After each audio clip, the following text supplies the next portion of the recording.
Alam mo ba ang mga naging bilyonaryo, hindi lang dahil sa swerte o galing sa negosyo. Karamihan sa kanila, tahimik lang, disiplinado at may sinusunod na simpleng money rules na hindi alam ng karamihan. Hindi ito tungkol sa kung gaano kalaki ang kita mo, kundi paano mo iniisip at hinahawakan ang pera araw-araw. Sa video na to, pag-uusapan natin ang 10 money lessons na ginamit mismo ng mga legendary investors.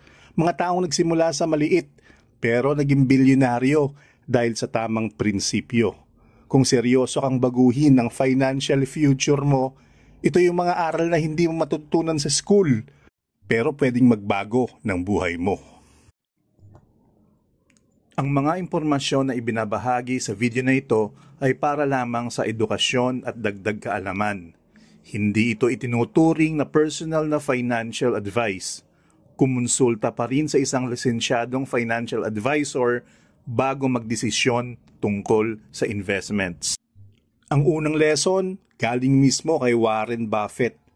Rule number 1, never lose money. Rule number 2, never forget. Rule number 1. Simple lang ang sinabi niya, pero sobrang powerful. Bago ka mag-isip kung paano kikita ng pera, kailangan mo munang siguraduhin na hindi mo ito malulugi. Kasi kahit gaano kalaki ang kita mo, kung palagi mong nalalagay sa risk na hindi mo kayang mawala, wala ring saysay ang lahat ng effort mo. Para sa maraming Pinoy, lalo na mga OFWs, empleyado o kahit negosyante na nagsisimula pa lang, madali tayong madala sa hype ng investment scams, trending apps o get-rich-quick schemes.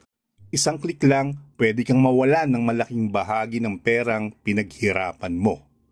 Tip, simulan sa safe investments gaya ng Pag-ibig MP2, SSS Flexi Fund o Low Risk Mutual Funds. Kahit maliit lang ang puhunan, mas safe at mas predictable ang returns. Tandaan, ang pangunahing goal muna ay protektahan ang pera mo bago isipin kung paano ito palalaguin. Sa madaling salita, protect your money muna bago mag-grow. Kapag na-master mo ang simpleng rule na to, mas handa ka na sa mas mataas na risk sa future at mas secure ang financial foundation mo. By the way, kung gusto mo ring magsimula sa pag-aaral ng pera at investments, iniligay ko sa description yung mga top financial books na personally kong nire-recommend. Affiliate links yan. Ibig sabihin, kapag bumili ka gamit yung link, may maliit akong komisyon pero walang dagdag na bayad sa'yo. Sa ganitong paraan, natutulungan mo rin akong makagawa pa ng mga free videos tulad nito. Maraming salamat sa support. Galing naman ito kay Robert Kiyosaki. It's not how much money you make, but how much money you keep. Ang ibig sabihin nito, hindi mahalaga kung malaki ang sweldo o kita mo. Kung wala kang disiplina sa pera, mawawala rin agad ito. Maraming Pinoy ang nagtatrabaho ng 10 hanggang 12 oras kada araw. Pero sa dulo ng buwan, parang wala pa rin natitira. Ang dahilan, hindi nila na imamanage ang kanilang pera. Para sa Pinoys, mahalaga ang budgeting at pagtigil sa lifestyle inflation. Halimbawa, kung kumikita ka ng 30,000 kada buwan, huwag agad gumasto sa luho o branded items.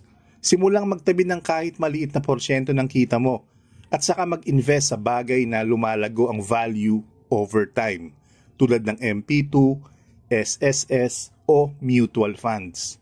Tip, gumawa ng simpleng tracking system. Pwede sa notebook, spreadsheet o app. Ilista lahat ng gastusin mo bawat buwan at i-prioritize ang saving at investment portion. Kapag nakita mo kung saan napupunta ang bawat piso, mas madali mong makokontrol ang pera mo. Sa essence nito, hindi sapat ang kumita lang.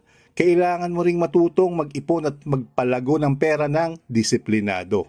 Kapag nasanay ka rito, mas handa ka na sa mas malalaking financial decisions sa hinaharap. Si Dave Ramsey naman ang nagsabi, "You must gain control over your money or the lack of it will forever control you." Ibig sabihin, kung hindi mo alam kung saan napupunta ang pera mo, palaging mahihirapan kang makaipon at mag-grow financially. Kahit gaano kalaki ang kita mo, kung wala kang sistema at kontrol sa paggastos, palaging kulang ang pera at lagi kang stressed. Para sa mga Pinoys, napaka-importante ng budget plan. Huwag lang basta gumawa ng list, kundi i-automate ang savings.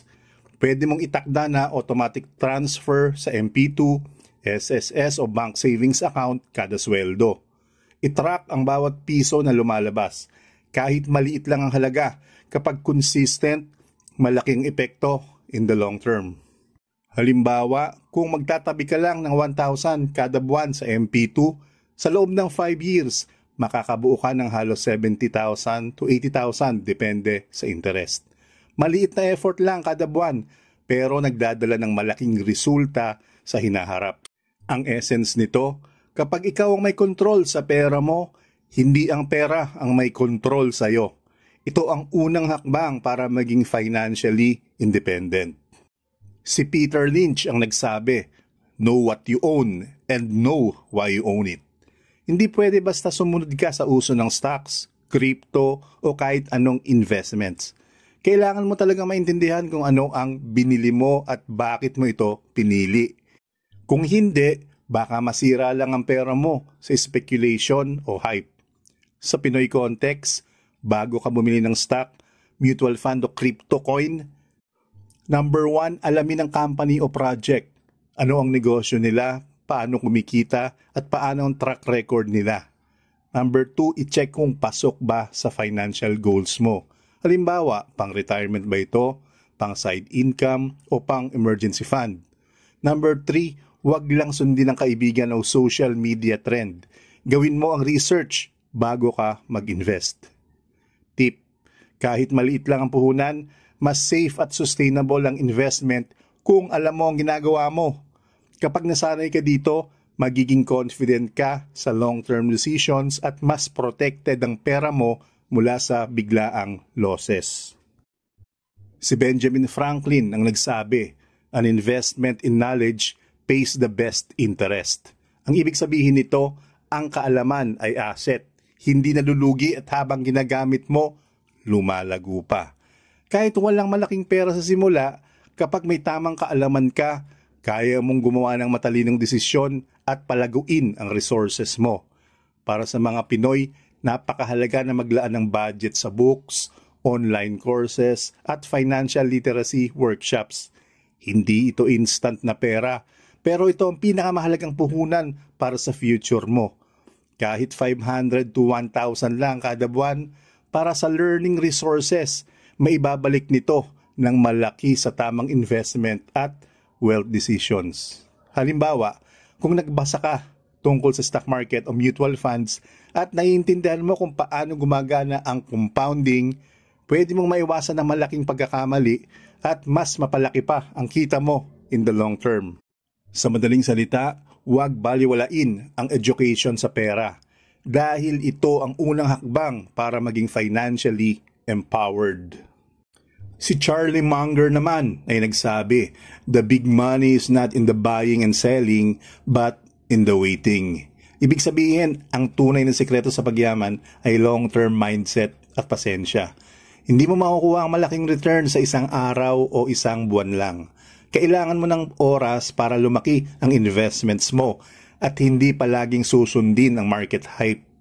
Para sa Pinoys, ang MP2, mutual funds o stocks ay hindi para sa mabilis na kita. Ito ay para sa steady growth over time. Kahit 5 to 10 years lang ng consistent investment, makakabuo ka ng substantial wealth. Halimbawa, kung may regular ka na 2,000 pesos kada buwan sa MP2, after 10 years, hindi lang principal ang lalaki. Ang interest at compounding effect din ay makakatulong sa financial security mo. In essence, ang pasensya at consistency ay superpower sa wealth building. Kapag nasanay ka, hindi ka basta-basta magpapanik sa market swings at may long-term vision ka para sa pera mo. Si Elon Musk ang nagsabi, "When something is important enough, you do it even if the odds are not in your favor." Minsan sa buhay, kailangan mong mag-take ng calculated risk para sa future mo. Ibig sabihin, hindi basta-basta pagsusugal, kundi maingat at planadong hakbang para sa isang bagay na makakatulong sa financial growth mo. Sa Pinoy Life, pwede itong side hustle, maliit na negosyo o investment sa sarili, gaya ng skills training o pagkuha ng bagong certification. Hindi kailangan ng malaking puhunan agad. Ang importante, may tamang plano at disiplina sa execution. Halimbawa, isang OFW na nagsimula ng maliit na online store sa halagang 5,000 kada buwan. Consistent sa effort at nire-reinvest ang profits. Pwede itong lumaki sa malaking source of income sa loob ng ilang taon. Sa madaling salita, risk wisely. Pero huwag matakot simulan ng bagay na may potensyal para sa future mo. Si Thomas J. Stanley ay nagsabi, "Wealth is what you accumulate, not what you spend." Maraming Pilipino ang inuugnay ang yaman sa branded items, bagong kotse, o malalaking bahay. Pero ang tunay na mayaman ay yung may mas maraming assets kaysa liabilities. Hindi yung may mamahaling luho pero walang ipon o investments. Mag-ipon at mag-invest bago mag-lifestyle inflation. Huwag hintayin na malaki ang kita bago magtabi. Kahit maliit lang, ang consistency at tamang investment ang magbibigay ng financial security sa future. Halimbawa, kung halip na bumili ng bagong gadgets kada buwan, inilalagay mo ang pera sa MP2 o mutual fund. Sa loob ng 5 hanggang 10 taon, pwede ka magkaroon ng substantial wealth na mas mahalaga kaysa temporary satisfaction ng luho. In essence, ang tunay na yaman ay hindi sa kung ano ang nagastos mo, kundi sa kung ano ang naipon at napalago mo. Si Tony Robbins ay nagsabi, "It's not about your resources, it's about your resourcefulness." Ibig sabihin, kahit maliit lang ang sweldo o kapital, pwede ka pa ring mag-ipon at mag-invest kung marunong kang dumiskarte at hanapin ang tamang paraan. Hindi laging kailangan ng malaking pera para magsimula. Ang kailangan ay katalinuhan, creativity at consistency. Halimbawa, OFWs na may maliit na negosyo habang nagtatrabaho abroad, kahit 5,000 to 10,000 lang ang puhunan, unti-unti itong lumalaki sa consistent effort at reinvestments. Freelancers o part-time workers na nagtatabi ng maliit na bahagi ng kita para sa MP2 o mutual funds. Ang lesson dito, huwag hintayin na perfect ang resources mo para magsimula. Kung marunong kang dumiskarte, kahit maliit na puhunan ay pwede mong gawing stepping stone para sa mas malaking financial growth. Si Suze Orman naman ang nagsabi, "People first, then money, then things." Sa kultura natin, madalas inuuna ang pamilya. Kahit kapalit ang sariling financial security. Kahit gusto nating matulungan ng mga mahal natin sa buhay, kailangan mo ring siguraduhin na stable ka rin financially para sustainable ang tulong mo sa kanila in the long term. Halimbawa, OFW nagpapadala ng pera sa pamilya pero may sarili ring savings at investment para sa emergency fund. Magulang na gustong tulungan ng anak sa pag-aaral pero hindi sinasakripisyo ang sariling retirement fund. Ang essence ng lesson na to, balansehin ang love at financial responsibility. Kapag stable ka financially, mas marami at mas matagal ang magagawa mong tulong sa iba at hindi ka rin mabibitin sa sarili mong pangangailangan. Pag nirecap natin ang 10 money lessons, ito yon. Number 1, protect your capital. Number 2, focus on how much you keep. Number 3, gain control over your money. Number 4, know what you own. Number 5, invest in knowledge. Number 6, patience is a superpower. Number 7, take calculated risk. Number 8, wealth is what you accumulate. Number 9, resourcefulness beats resources. Number 10, people first, money second. Hindi mo kailangan maging bilyonaryo agad. Ang importante, simulan mo na ang tamang habits ngayon pa lang. Kung gusto mo pa na mas maraming aral sa pera at investments, subscribe ka na sa channel na to at ishare sa kaibigan o pamilya na gusto rin mag-improve ang financial life. At i-comment mo sa baba, alin sa 10 lessons ang unang ipapractice mo ngayon? O meron ka bang sariling money lesson na pwede mong i-share dito?